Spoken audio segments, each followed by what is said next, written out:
Hello, folks. The old deplorable basket case here. Back again to talk about the U.S. Constitution, the Bill of Rights, specifically the Second Amendment.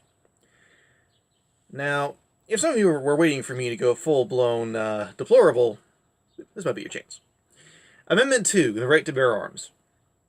A well-regulated militia being necessary to the security of a free state, the right of the people to keep and bear arms shall not be infringed. I'd just like to take a moment to delve a little into the history of this. In the English Bill of Rights, which the American Bill of Rights is largely based on,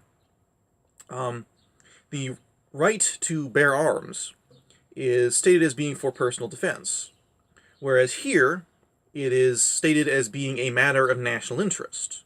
This tells you a little something about the mindset of people who are writing this. I'll delve into a little more into that later.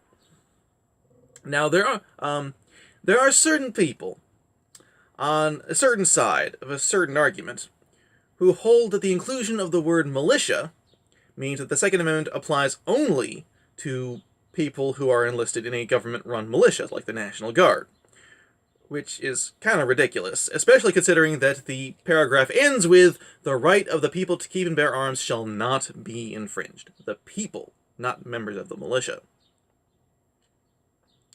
Now, there's one word in this paragraph that I think is the most important word of all, and everyone seems to ignore it. Everyone but me seems to ignore it, not take it into account, not talk about it, not include it in their arguments. The word is free.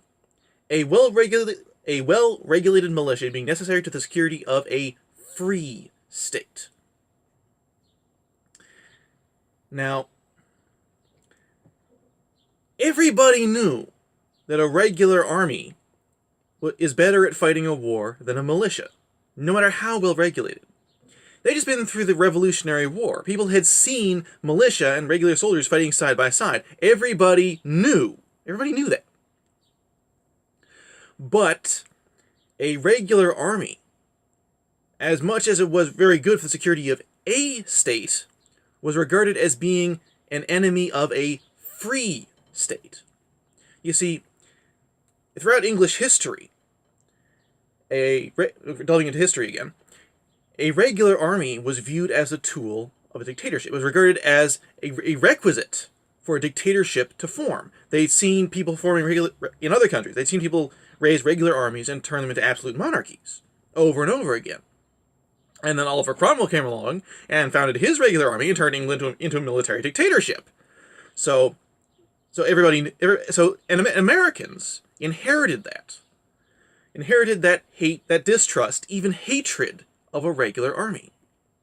And so a militia, while not being viewed as secondary in military capacity to a regular army, was regarded as a far better defense of a free state, not only against foreign enemies, but also domestic enemies who might attempt to overthrow the free government and institute a dictatorship. I'll delve a little more into that later. Now, the founders, when they included the word militia here, they did not use the word to mean the same thing as most people today mean when they say militia. See, the word militia here is regarded as meaning the people themselves, the armed people of the country. But you don't have to take my word for it. I got quotes. "A free people ought not only to be armed, but disciplined." George Washington. "The Constitution of most of our states, and of the United States, asserts that all power is inherent in the people, that they may exercise it by themselves, that it is their right and duty to be at all times armed." Thomas Jefferson. Incidentally, Thomas Jefferson had a lot to say about this.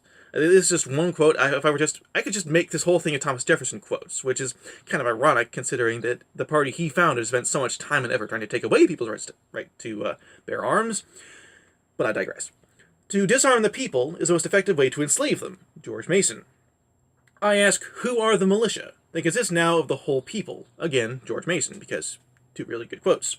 "Before a standing army can rule, the people must be disarmed.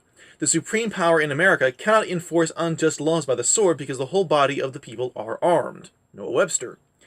"A militia when properly formed are in fact the people themselves. To preserve liberty, it is essential that the whole body of the people always possess arms. Richard Henry Lee.